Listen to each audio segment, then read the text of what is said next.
Trojan horses in lipstick when hope gets louder than instinct. A story about exhaustion, overshadowing instinct, closed doors disguised as opportunity, and learning that trust sometimes looks like walking another way. By the time I walked into that conference, I was already tired. Not the cute kind of tired, the bone deep nervous system kind. The kind that comes from pouring heart, time, money, and belief into your work, only to watch it drift off into space without so much as a courteous reply. I was tired of being gaslit by industry professionals who confidently claimed they knew exactly how to help me while happily taking thousands of dollars and delivering absolutely nothing. No traction, no strategy, no follow through, just promises, jargon, invoices, and silence. Only to watch all my work drift off into the void time and time again, while the so called experts assured me they knew the way. I didn't walk into that space bright eyed and naive. I walked in depleted, and that matters because exhaustion doesn't erase instinct, it just makes hope louder. So when finally someone sounded interested, finally spoke my language, finally saw my work, my instinct didn't disappear. It simply took a back seat, not because I lacked discernment, but because I was worn down from carrying hope alone for too long. That year, I attended the Women in Media conference in Sydney with good intentions and an open heart. I wasn't chasing celebrity selfies or pretending I belonged somewhere I didn't. I was there because I'd finally finished my book, Married to Fiji, and I wanted to understand how stories like mine actually make their way into the world. By that stage, I was feeling the weight of how traditional pathways operate, the gatekeeping, the strictness, the sense that access mattered more than ability. It often felt like the doors were built to remain closed, regardless of the quality of the work waiting outside. Criteria filled with agendas you could artificially incorporate if you were willing to pay the price of conformity. Just tick the box and turn a blind eye. But who are we kidding? My soul has never allowed for inauthentic creation. It's just not on brand. I wasn't an industry insider. I didn't even have a background in media. I just wanted ideas, context, real conversations. I wanted to know how it worked beyond the glossy panels and polished bios. Some people were exactly who they appeared to be: grounded, generous, human. That was refreshing. I was genuinely excited to meet Jenny Brocky, the former host of Insight, a show that I had long admired. She was real, and that day she was just Jenny, a fellow conference attendee. We connected over a shared curiosity about human stories, the messy, layered, uncomfortable ones. She was, without question, the highlight of the conference for me. Others, though, were different, performative, hollow, like warmth that only switched on after the cameras roll. It was subtle, polite, professional, but off.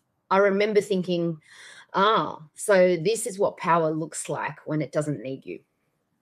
At the end of the conference, I approached the CEO of Paramount Plus Australia and asked a very simple, earnest question. I've written a book. What's the best way to get it adapted or taken on for development? Her response was grounded and refreshingly honest. Research compatible stories, identify who made them, and reach out directly to junior staff. No fluff, no fantasy, just process. I thanked her sincerely and followed her advice. And that's how I found myself in a long email exchange with the senior producer at a well-known production company. At first, it felt promising, complimentary, encouraging, lots of enthusiasm about my voice and my storytelling. After years of writing into the void, it felt good to be seen. Of course it did. I'm human. I've always known storytelling is my gift, particularly lived, poetic human stories that are real. But back then, I was also deeply humble about my work, quiet, non-showy, modest in a way that in hindsight made me easier to reposition. The conversations circled but never landed, interest without clarity, praise without commitment, suggestions of collaboration without follow through.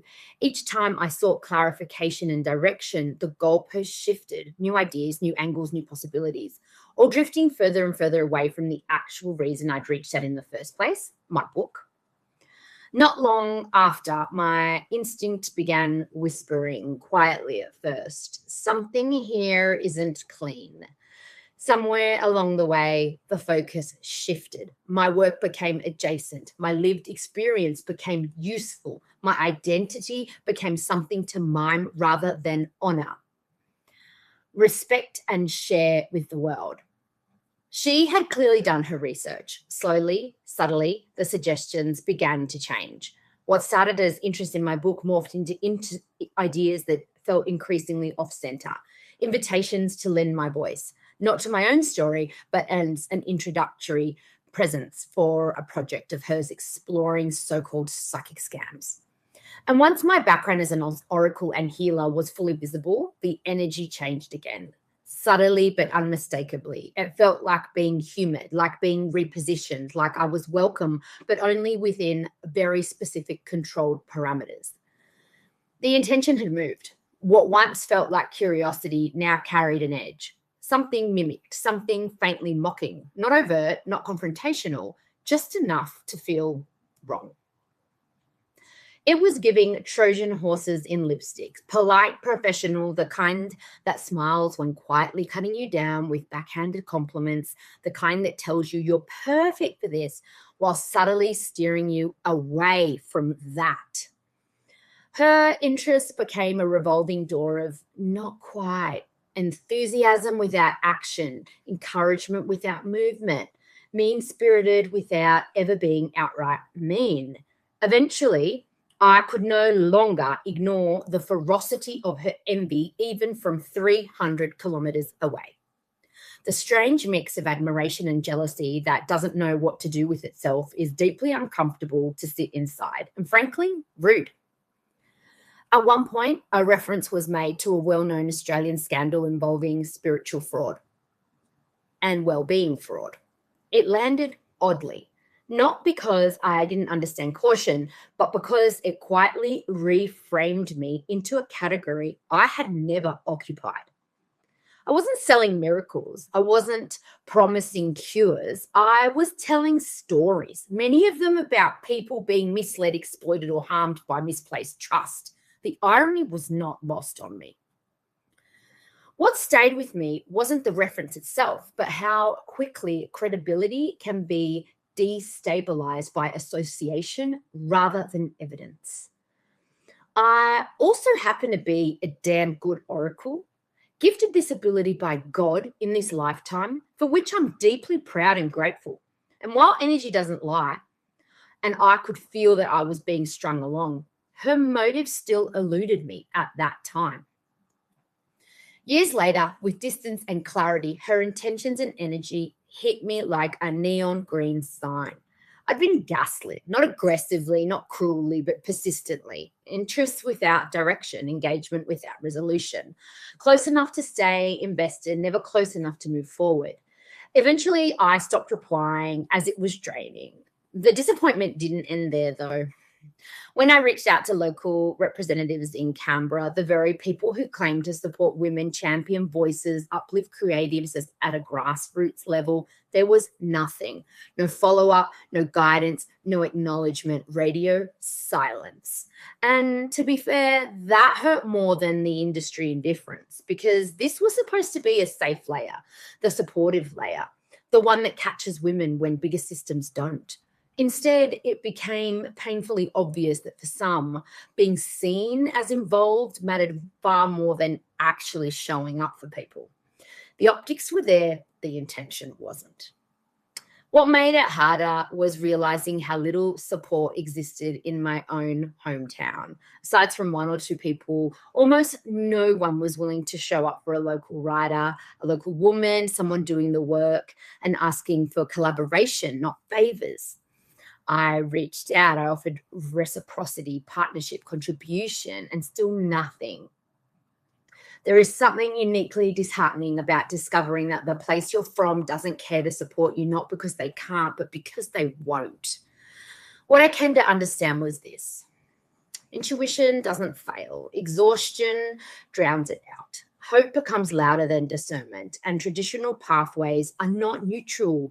They are built to reshape you, soften you, extract from you, and keep the door half open just long enough to see what you might give away for free. Clarity, I learned, is kindness. Confusion is not. Confusion is a tactic. I didn't miss an opportunity. I removed myself from something that would have required self-betrayal. Recognition without respect, it is an opportunity. Proximity to power means nothing if it costs you your voice. Sometimes doors don't open because they're not meant to. I didn't miss an opportunity. I stepped away from a door that was never meant to open. Traditional industries playing by old rule books can be cutting. It can also be charming. It can be disingenuous. And sometimes doing things the traditional way simply isn't an option, especially when your story doesn't fit neatly into a box someone else already owns.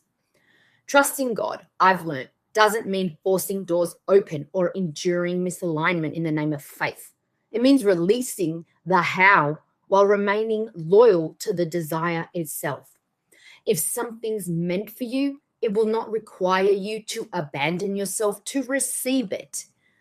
I left that experience less dazzled, more discerning, and deeply committed to doing things my way, slowly, honestly, without Trojan horses and without shrinking myself to be palatable or morphing into something that is nothing related to me. My instinct was right. What I came to understand was how easily exhaustion can drown out intuition, not because intuition disappears, but because being worn down makes hope louder than discernment. I was tired of pushing, pitching, paying, and watching my work drift off into space with nothing tangible to show for it. When time and distance stripped the fog away, I also realized I'd been attempting to negotiate from depletion, but I hadn't lost my intuition. Now I protect my energy. I trust the first signal to avoid confusing interest with intention. I don't chase recognition anymore. I listen, I pause, I let things show me what they are, not what I hope they might be or become. I've also learned that sometimes the way forward isn't through the door everyone else insists is the right one. Sometimes those doors don't open because they're not meant to, not as punishment, but as protection. And when something lives in my heart and my soul desires it, I trust that there is another way. I didn't give up. I just kept going without betraying myself to get there.